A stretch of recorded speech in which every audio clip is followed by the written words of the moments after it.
Welcome to our channel. మనతో ఈరోజు political analyst Sreeleela గారు ఉన్నారు. మేడం నమస్తే. నమస్తే మేడం, కొన్ని రోజుల నుంచి చూస్తున్నాం జోగి రమేష్ గారి వివాదం అనేది అంటే రోజుకో కొత్త కోణం తిరుగుతా ఉంది.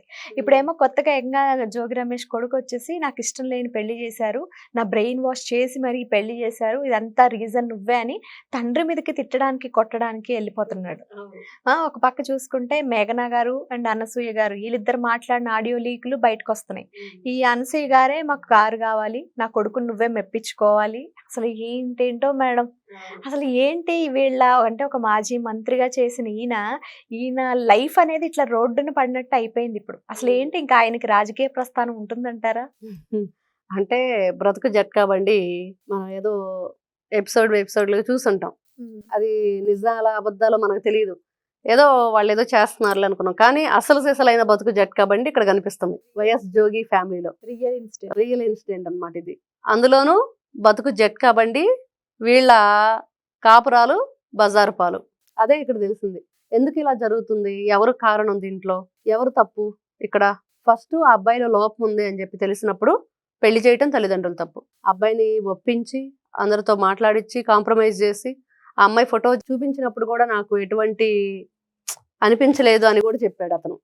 మరి ఇలా చెప్పుకుంటూ వెళితే వీళ్ళందరూ కలిసి మేఘన జీవితాన్ని సర్వనాశనం చేశారు.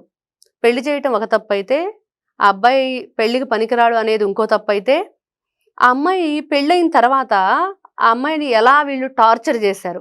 చంపే ప్రయత్నం కానివ్వండి, లేకపోతే డబ్బుల కోసం వేధించటం కానీ, ఆస్తుల కోసం వేధించటం కానీ, ఇలా బోలెడన్ని ఉన్నాయి. మరి ఎందుకు చేశారు?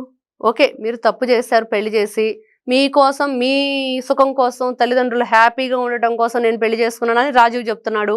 మేఘన ఏమంటుంది, 2 తెలుగు రాష్ట్రాలకి తెలిసేటట్టు పెళ్లి చేశారు కదా, ఇప్పుడు 2 తెలుగు రాష్ట్రాలకు కూడా నా తప్పు లేదని నేను ప్రూవ్ చేసుకున్న తర్వాత నీ ఇంట్లో నుంచి బయటకు వెళ్తానని ఆ అమ్మాయి చెప్తుంది.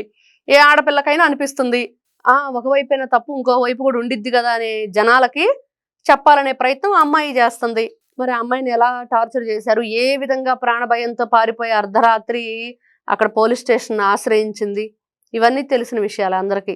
కాకపోతే ఈ రోజు ఏంటంటే 2 కుటుంబాలు కలిసి ఏ విధంగా అక్కడ చర్చ జరుగుతుంది, దాంట్లో ఎవరు ఏ విధంగా మాట్లాడుతున్నారు, ఎవరు ఏ విధంగా వాళ్ళ యొక్క గతంలో జరిగిన విషయాలని బయట పెడుతున్నారు అనేది. ఏదేమైనా ఇంక మీరు అంటున్నట్లుగా ఆయనకు రాజకీయ జీవితం ఉండిద్దా అంటే బేషుగ్గా ఉండిద్ది, ఏమీ డోకా లేదు. 16 నెలలు జైల్లో ఉండొచ్చిన వాళ్ళు, 12 సంవత్సరాలుగా బెయిల్ మీద ఉన్నాళ్ళు, బాబాయితో గొడ్డలతో నరికి నరికి నరికి చంపిన వాళ్ళు, తల్లిని చెల్లిని బయటికి గెంటేసిన వాళ్ళు, ఫోనుల్లో సంజనా సుకన్య అని మాట్లాడిన వాళ్ళు, బట్లిపదీసి ఎంపీలుగా ఉండి ఫోన్ కాల్స్లో చూపించి పార్లమెంట్ వాట్సాప్ గ్రూపుల్లోనే వదిలేసిన వాళ్ళు, డ్రైవర్ని చంపేసి డోర్ డెలివరీ ఇచ్చిన వాళ్ళు, ఎమ్మెల్సీ అనంతబాబు అమ్మాయిలకు ముద్దు పెడుతూ వీడియో కాల్స్ చేసినప్పుడు, వీళ్ళు ఎమ్మెల్సీ దువ్వాడ సీను దివ్యల మాధురితో ఉన్నప్పుడు, మరి వీళ్ళందరూ రాజకీయ ప్రస్థానం కొనసాగిస్తూనే ఉన్నారు కదా. ఇక్కడ క్వశ్చన్ ఎవరికి అంటే, వాళ్ళు సిగ్గు, శరం, సీము, నెత్తురు, మంచి మర్యాద ఇవన్నీ లేని వాళ్ళు ఎవరంటే వీళ్ళందరూ వినిపిస్తున్నారు, కనిపిస్తున్నారు.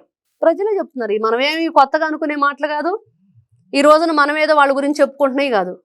ప్రజల మనసులో ఉన్న వాళ్ళ మనోభావాలు ఈ విధంగా బయటకు వస్తున్నాయి.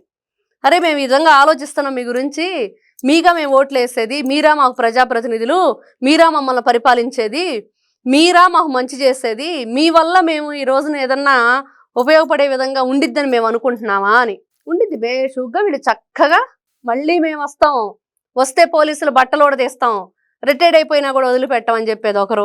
మళ్ళీ మేము వస్తాం, వస్తే రపరప్ప నరికేస్తామని ఒకరు, రక్తంతో హోళీ చేస్తామని ఇంకొకరు, ఎమ్మెల్సీలు బిల్డింగులు కడితేనేమో భూమి బద్దలైందని ఒకరు. ఇట్లా చెప్పుకుంటూ వెళితే వీళ్ళకి చీము రక్తం అనేది లేదు. వీళ్ళకి ఎక్కడా కూడా ఇదిగో ఏదో పరువు మర్యాద అంటారు కదా, అవి లేవు. ఇవన్నీ లేని వాళ్ళు ఎవరు అంటే వైఎస్ఆర్సీపీ పార్టీ వాళ్ళు. ఇప్పుడు మరి మేఘనాకి ఎలా న్యాయం చేస్తారు మేడం?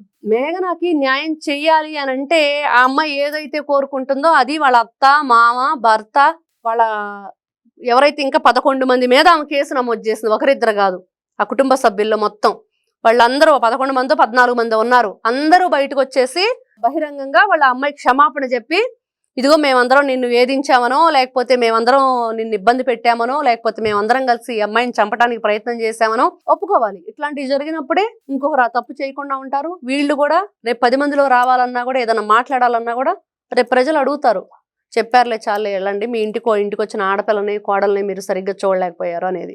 కాబట్టి మేఘనాకి న్యాయం జరగాలి అంటే ఆ అమ్మాయి అంటుంది, 2 తెలుగు రాష్ట్రాల సాక్షిగా నాకు ఎటువంటి నా వల్ల మీకు ఇబ్బంది కాదు కానీ మీ వల్లే నేను ఇబ్బంది పడ్డానన్న విషయం నన్ను బ్లేమ్ చేయొద్దు మీరు, నేను ఎందుకు బ్లేమ్ అవుతాను అని చెప్పి చెప్తుంది. Thank you madam. నమస్తే అమ్మా.